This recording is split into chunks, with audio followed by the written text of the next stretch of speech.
What is up, YouTube? Back with another video. Consistent J in the building? Question mark.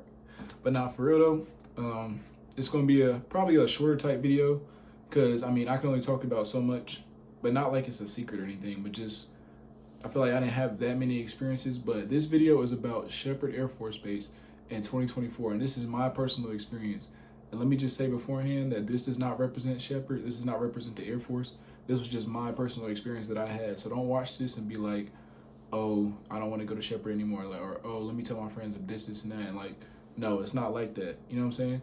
It's just my personal experience and what I went through while going through the base. And you're probably gonna have a way different experience than me because you might be more outgoing. You might, you know what I'm saying, just have more people to talk to at the base and might have a way better time than I did. You know what I'm saying?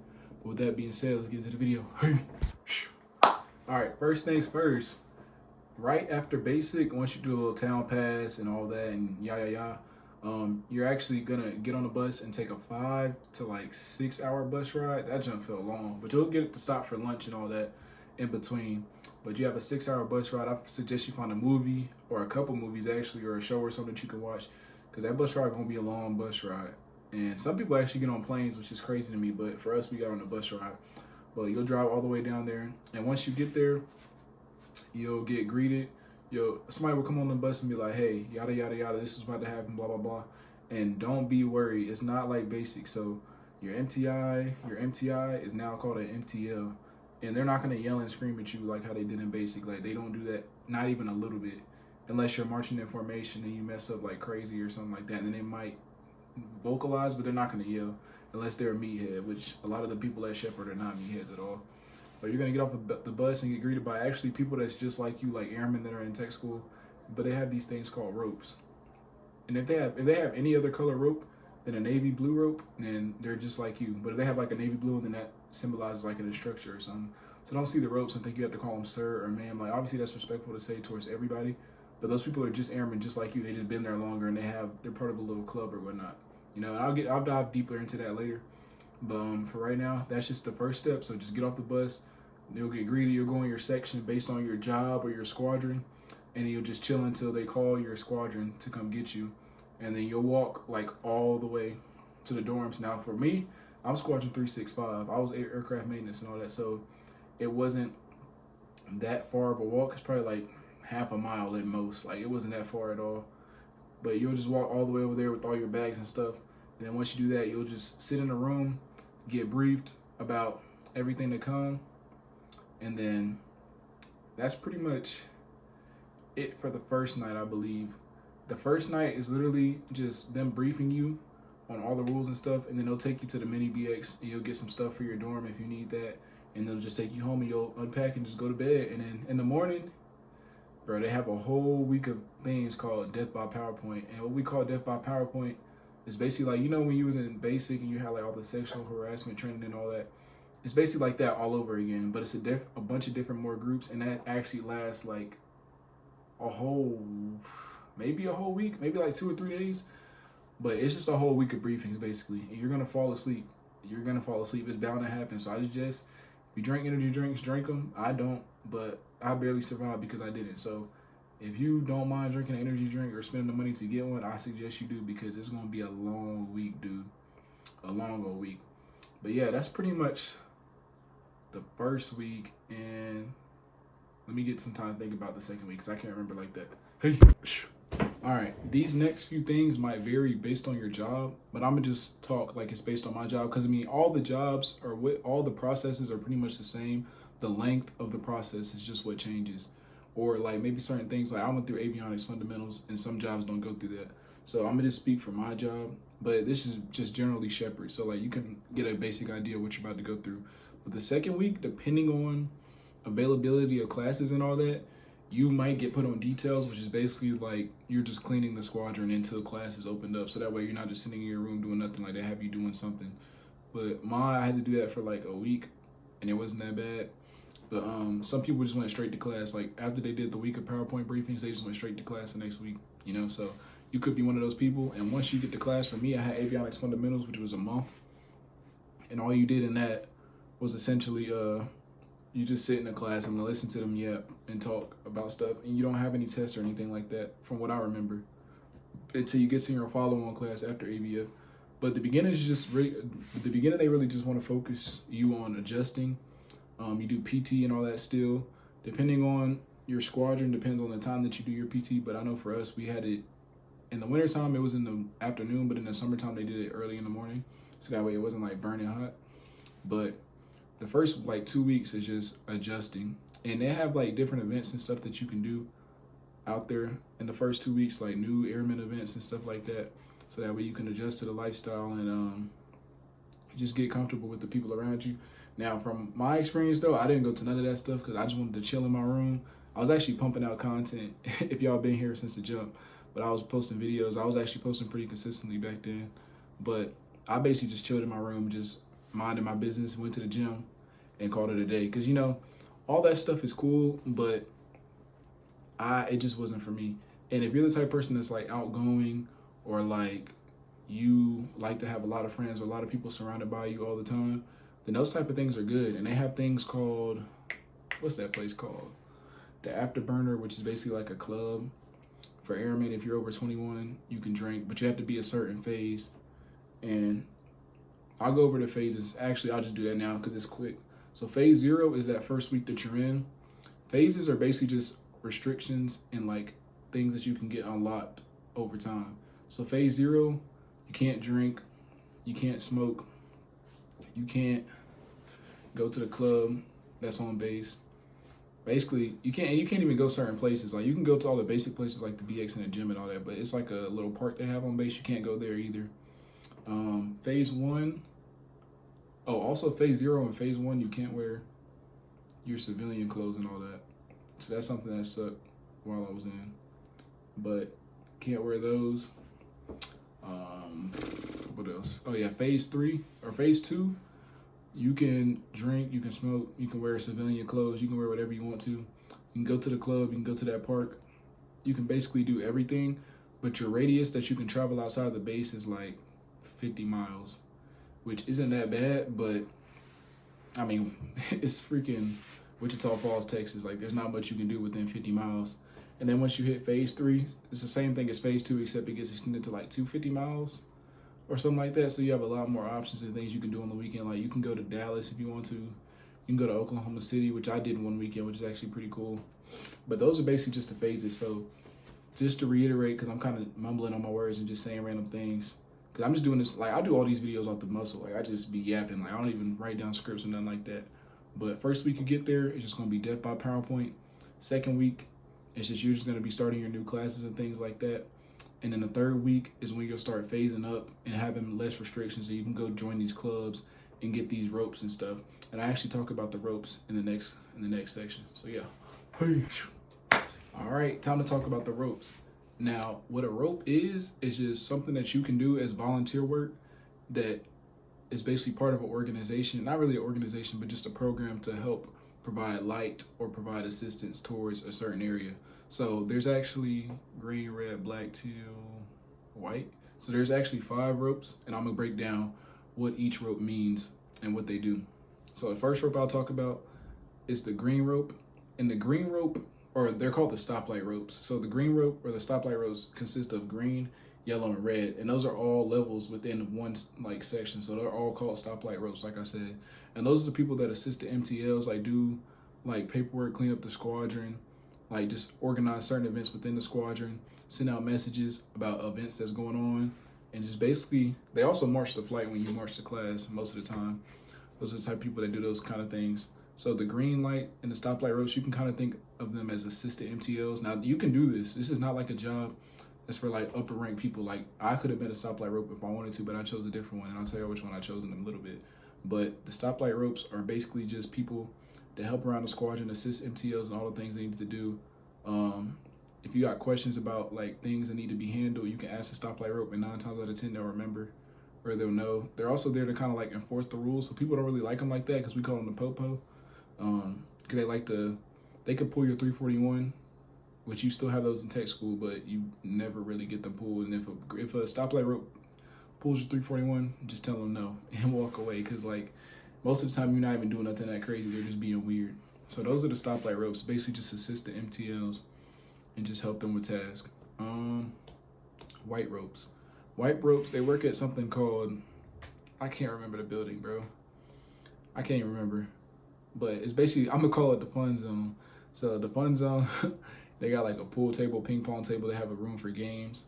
They have like karaoke. They host a lot of those type of events. So like for more social gatherings and stuff like that, you can go to the fun zone on base and just talk to those kind of people and just do those activities with friends and whatnot. And that's open, I want to say like every night, you know, because they have like different shifts rotating for class. So there's always somebody working there. And if you are a white group, you will be working there, assisting people that want to come there and have fun and things like that. But you don't have to be a white rope to go in there and have fun. But the white rope is a person that basically just sits in there and mediates everything and makes sure things are happening according to plan.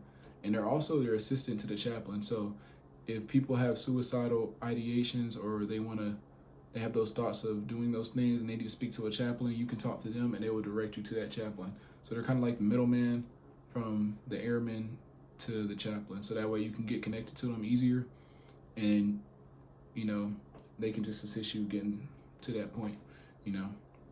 And that's really important because a lot of people might not be comfortable just directly walking up to a chaplain and be like, hey, I need help. They might want to talk to somebody lower, like somebody that might be able to understand what they're going to first before they go to that person. So they're good at mediating that and just creating that friendly environment before talking to somebody higher up.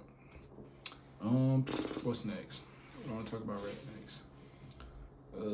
Black ropes. Black ropes are basically the element leaders of tech school. Those are people that work on drill. They march. They do like they be doing the rifle stuff. Like they be flipping the rifles and all that. Like it's actually kind of crazy. I wanted to do it a little bit, but then I was like, I don't want to stand outside and practice on my free time. So I ended up not choosing the black rope, but it's cool. So if you like marching in BMT, if you like doing drill, if you think the rifle flipping and stuff is cool, I don't know what it's called. I think it's called honor guard, like in the operational. But if you like that kind of stuff, definitely do black rope. It's not that hard to get accepted. You just have to learn how to do all the column left, column right, right haze, all that. You got to know how to call cadence and just march the flight basically in order to get that rope. And that's essentially all they do. They don't really do anything else besides that. They're like the only force that's not really like volunteer. Like they don't really go out and do anything. They're more so just like practicing skill and just discipline and all that and bearing. Last one, you got the till ropes. That's what I was. I was a till rope. They basically are just people that help with sexual assault, and so it's called SAPR. So sexual assault prevention and response. So we're basically just like, let's say this woman had got sexually assaulted or this man had got sexually assaulted and they need to talk to somebody. We could be there to help them out before they go to the next step, because talking to somebody higher up could result in complicated paperwork and things of that nature, and maybe they're not ready for that. So we're kind of there to talk to them and kind of help them out with those kind of things. We also do a bunch of volunteer work. I'm saying we, like I do it now, but we do a lot of volunteer work. Like we actually are like the people that will walk around the club and make sure the drunk people are not acting crazy, and just pretty much just the people. Like we just help the people and make sure they're doing all the things that they need to do and that they're lifted up in spirits and that they're good. It's a very sad job in a way. Fortunately, I didn't deal with any cases, so I didn't have to experience it, which I would have if I would have been called to the task, because that's what I signed up for. But a lot of people said that like just hearing the stories of things that happen on that base is actually pretty crazy. And a crazy statistic for y'all is Sheppard Air Force Base is the second highest base in sexual assault and like rape offenses and all that. And Lackland is actually the first. So you're gonna go from the first to the second if you're going to Sheppard, which is crazy. But I never heard about that much stuff going on base, thankfully, but it definitely does happen. And I've definitely heard like one or two stories, but I haven't had like no personal connection to it. So I can't really say too much on it. But just know the till ropes are basically just there to help with sexual assault responses and just help those people that might be going through those things or that may have been assaulted. But yeah, that's basically what the ropes do. I know I was kind of mumbling, so if you need any more questions or like you have any more thoughts on that, leave it in the comments. But yeah, hey. All right, the next thing I'm gonna talk about is like the facilities. So mainly I'm gonna talk about the dorms, the gym, and the defect. Now, before y'all think something, this is not Sheppard's dorms, by the way. This is Dias, so don't think that this is what the dorm is gonna look like, even though y'all can't really see it for real. But anyways, the gym is actually pretty decent. A lot of people said I was tripping when I came here, and I told them that I low-key like the Sheppard gym more, but they just have more variety and more options. Now this base has better machines and it's not as busy, but I feel like the other Sheppard had a way better options as far as like certain days. Like, I feel like back day, I had a way better back day in Sheppard than I can here because they only have like 2 back machines here, so that's not that good. But as far as like the actual equipment, the equipment is actually pretty nice. Especially if you're an experienced gym head, you might, well, if you're an experienced gym head, you might not like it because you're a try hard and you know like all the good special equipment. But if you're just like a normal guy that just likes to lift weights, bro, you're gonna love the Sheppard gym. But it is busy, and the best time to go, in my opinion, is around 6:30, 7:30. Around that time. If you go around that time, then you'll be golden. You won't have to worry about it being busy. But like anytime around like 4 or 5, bro, it ain't even no point of going, bro. But that's all about the gym. The gym is pretty nice. It definitely hit the gym though, because when you take your PT test and stuff, it's gonna reflect when you hit that gym. Defect. Let's talk about the defect next. The next thing is the defect. The defect is actually pretty terrible. This is just my personal opinion. This is no shade on the base. This is my taste buds and how I think, but I don't think the defect there is that good. The food is always like, they're always having some random things that is not good. Like every once in a while they have like mac and cheese, brisket, mashed potatoes, but sometimes they'll have like this weird like fish with corn on it, and like, I don't know, it's just not for me. You know what I'm saying? But they always have chicken tenders and burgers every day. So if you want to be fat and greasy, you can eat that every day. I don't recommend it because you're going to be fat and greasy. But if you got to do that because the freaking main line is terrible, you got to do that. You know what I'm saying? Compared to BMT, the food at Sheppard is not that good. So don't expect no gourmet meals. But I'm grateful for it, though. I'm not going to act like I'm not grateful for it. It's free, so you can't complain. Can't get no better than free food. So I would just take what I say as a grain of salt. In my opinion, I don't like it, but you might think it's the best thing you ever had in my life. Like some of my friends like the defect, but I don't like it. So it's just personal preference, but to me, it's not that good, but you will have to try it for yourself. But yeah, in the dorms, now it depends because every job is different, but I would just speak for the general consensus is that the dorms are actually pretty good. You're gonna have a roommate.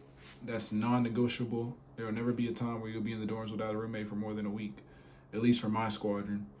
The only way you can not get a roommate is if you move to another building called 527, which I think is exclusive to my job. So I don't think that y'all will ever experience that, but you will have a roommate. But the dorms itself are actually not that bad. They're not that big, but they're not that small either. It's enough space for you to do what you need to do, but it's not enough space for you to decorate. So don't even get comfortable and start decorating in there, which I don't even think you can do anyway, but it's definitely livable. So the dorms are good. I would say probably like a 7.5 out of 10. Dorms are pretty good. Hardwood floors. I think they're remodeling them, so they should all be hardwood floors now, which is not that bad. They was carpet when I was there, but dorms are solid 7.5 out of 10. But yeah, let's get into the next one. All right, now that's pretty much like all the like information that I can give you based off what I know. But I'm gonna tell you guys my personal experience now. Now my personal experience at Sheppard, it was pretty decent. Being away from home besides BMT for that long was definitely different. But over time, you get used to those kind of things. I met a lot of cool people. I met some people that I could probably call my friends for life in tech school, which is crazy.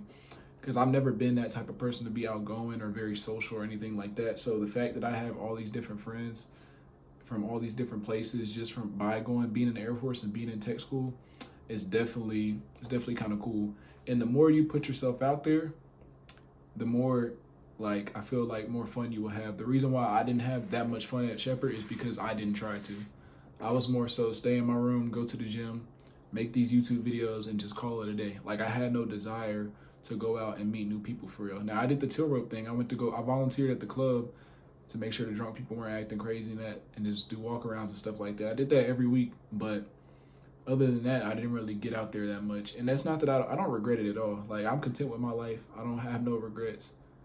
Well, I ain't gonna say that, but as far as like tech school goes, I have no regrets of things that I didn't do or things that I should have done. You know, I don't never think about it like that.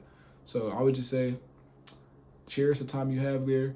The people there's some people that I went there with that I don't even speak to today, and I'm like, dang, bro, we was tight in tech school and now we don't talk like that. But it's just how life goes. Like y'all gonna have different places y'all go to. Not everyone that you meet is gonna go to the same duty station as you. Fortunately for me, I had 2 people that went to the same tech school as me, so talking to them was pretty chill.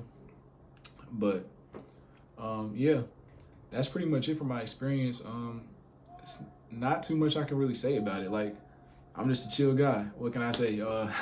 Woke up, like I said, brushed my teeth, gym, blah, school, yep, PT, all that. You know what I'm saying? Like, it's just a basic life.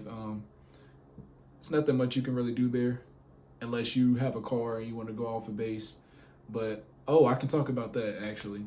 So the city, Wichita Falls, around the area, is very, like, chill. There's a lot of, like, parks and stuff that you can go to, and, like, I don't want to say, it's not mountains over there. Well, there is kind of mountains, but not really that good. But it's definitely, like, beaches and parks that you can go to out there. That's actually pretty chill that I went on with my friends.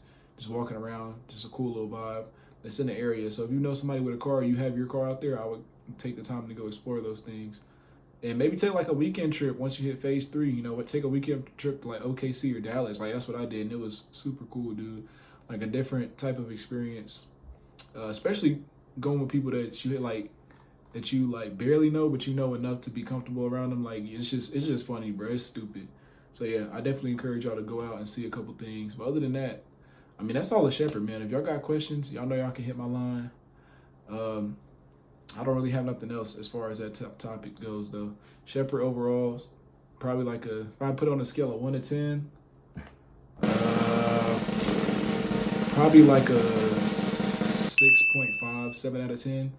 And I would say that's really carried by the people, because the people there are pretty cool, but there are some really weird people. And you'll notice that with the Air Force in general. Like, there's a lot of weird people. Well, I ain't gonna say weird, but I'm gonna say different. There's a lot of different people that I'm not used to being around from where I'm from. So it's definitely a new experience, but the people are pretty cool. So I would say it's definitely 6.5, 7 out of 10.